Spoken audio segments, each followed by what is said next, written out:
그는 미국 최상류층을 30년간 속였습니다. 록펠러 가문 후손으로 행세하며 하버드 출신 컨설턴트와 결혼까지 했습니다. 아무도 몰랐습니다. 그런데 딸을 납치한 단 한 번의 실수로 30년의 거짓이 한순간에 무너졌습니다. FBI의 수사로 밝혀진 그의 진짜 정체는 더욱 충격적이었습니다.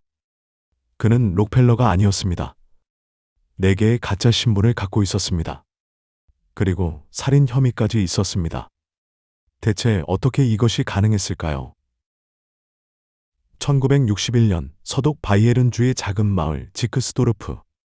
한 소년이 태어났습니다. 이름은 크리스티안 카를 게르하르츠라이터. 평범한 가정에서 자란 그는 어릴 때부터 TV 속 미국을 동경했습니다. 부자들의 나라, 꿈이 실현되는 나라.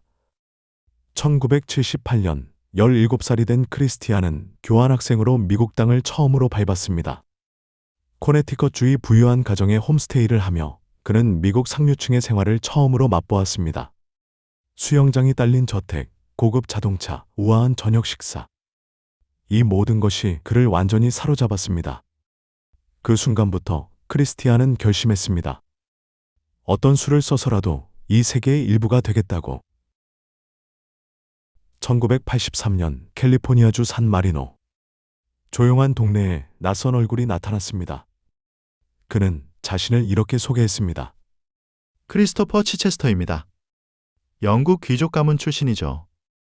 유창한 영어, 세련된 매너, 거침없는 자신감. 동네 주민들은 그를 곧바로 받아들였습니다. 그는 지역 영화 제작자를 자처하며 인맥을 쌓았습니다. 그리고 소호스 부부의 집에 방을 빌려 살기 시작했습니다. 존 소호스와 린다 소호스. 착하고 소박한 중산층 부부였습니다. 그들은 이 세련된 신사를 진심으로 환영했습니다. 하지만 아무도 이 남자의 진짜 정체를 알지 못했습니다. 그리고 1985년 상상할 수 없는 일이 벌어졌습니다. 1985년 2월 존 소호스와 린다가 갑자기 연락이 끊겼습니다. 이웃들은 크리스토퍼에게 물었습니다. 소호스 부부 어디 갔는지 아세요? 그는 담담하게 대답했습니다. 갑자기 유럽으로 떠났다고 하더군요. 이웃들은 그 말을 믿었습니다. 그리고 얼마 뒤 크리스토퍼도 흔적도 없이 사라졌습니다. 경찰이 수사에 나섰지만 단서가 없었습니다. 사건은 미제로 남았습니다. 그로부터 9년 뒤인 1994년 소호스 부부의 집 마당을 공사하던 인부들이 충격적인 것을 발견했습니다. 땅속 깊이 묻혀있던 인골. 감식 결과 존 소호스의 유골이었습니다. 살인 사건이었습니다. 그러나 범인의 행방은 여전히 오리무중이었습니다. 크리스토퍼 치체스터가 사라진 뒤 그는 또 다른 이름을 만들었습니다.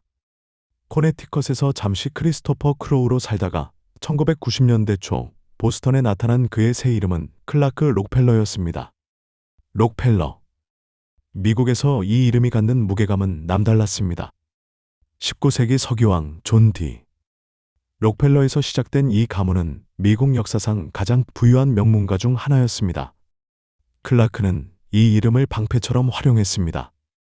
예술계 인사로 행세했고 희귀 미술품 컬렉터를 자처했습니다.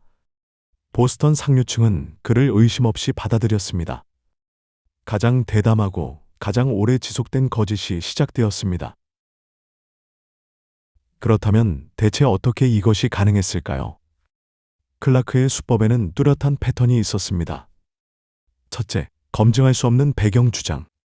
록펠러 반계 후손이라 말하며 아무도 확인할 수 없게 했습니다. 둘째, 압도적인 자신감. 자신이 먼저 의심하지 않으면 상대도 의심하지 않습니다. 셋째, 선제적 정보 공개. 가짜 경력을 먼저 말해 상대가 질문할 틈을 주지 않았습니다. 넷째, 화려한 전문 지식. 미술과 고급 와인 이야기로 상류층의 신뢰를 얻었습니다. 다섯째, 적절한 거리 유지. 너무 가까워지면 의심받음으로 항상 일정한 미스터리를 유지했습니다. 이 5가지로 그는 무려 14년간 보스턴 상류층을 속였습니다. 1995년 클라크 록펠러는 하버드 경영대학원 출신의 엘리트 컨설턴트 산드라 보스와 결혼했습니다. 세계 최고의 컨설팅 회사 맥킨지에서 일하는 촉망받는 전문직 여성이었습니다. 처음부터 의심이 없었던 건 아닙니다. 클라크는 여건이 없다고 했고 직업도 뚜렷하지 않았습니다. 그러나 그가 보여주는 지적 대화, 고급 취미, 거침없는 자신감이 모든 의심을 잠재웠습니다. 두 사람은 2001년 딸 레이를 낳았습니다. 겉으로는 완벽한 보스턴 상류층 가정이었습니다. 그리고 아무도 이 가정이 통째로 거짓 위에 세워진 것을 몰랐습니다. 그러나 균열은 조금씩 나타났습니다. 산드라는 남편에 대해 이상한 점들을 발견하기 시작했습니다. 여건이 정말로 없다는 것, 록펠러 가문 친척을 한 번도 만난 적이 없다는 것, 그리고 그의 과거에 대한 구체적인 이야기가 전혀 없다는 것. 2007년 산드라는 결국 이혼 소송을 제기했습니다. 법정에서 그녀는 말했습니다. 저는 남편의 진짜 정체를 모릅니다. 그의 말이 모두 거짓일 수도 있습니다. 법원은 딸 레이의 양육권을 산드라에게 주었습니다. 클라크에게는 월 2회 감독 면회만 허용되었습니다. 25년의 거짓이 드디어 흔들리기 시작했습니다. 2008년 7월 27일 감독 면회일이었습니다. 클라크는 딸 레이를 데리고 공원으로 나갔습니다. 그런데 감독관이 잠시 눈을 뗀 사이 그는 레이를 품에 안고 차에 탔습니다. 그리고 사라졌습니다. 경찰은 즉시 수배령을 내렸습니다. 수사관들이 신원을 조회하자 이상한 점이 발견되었습니다. 클라크 록펠러라는 사람은 실존하지 않는 인물이었습니다. 출생 기록도 여권도 그 어디에도 없었습니다. FBI가 투입되었습니다. 8일간의 추적 끝에 그는 볼티모어의 한 요트에 숨어 있다 붙잡혔습니다. 제 이름은 클라크 록펠러입니다. 체포 순간까지 그는 시치미를 뗐습니다. 체포된 뒤 수사관들은 놀라운 사실들을 하나씩 밝혀냈습니다. 그의 진짜 이름은 크리스티안 카를 게르하르츠라이터. 독일 바이에른 출신이었습니다. 지문 대조와 여권 추적을 통해 그가 사용한 4개의 가짜 신분이 모두 드러났습니다. 그리고 더욱 충격적인 사실이 뒤따랐습니다. 1985년 캘리포니아에서 발생한 존 소우스 살인사건.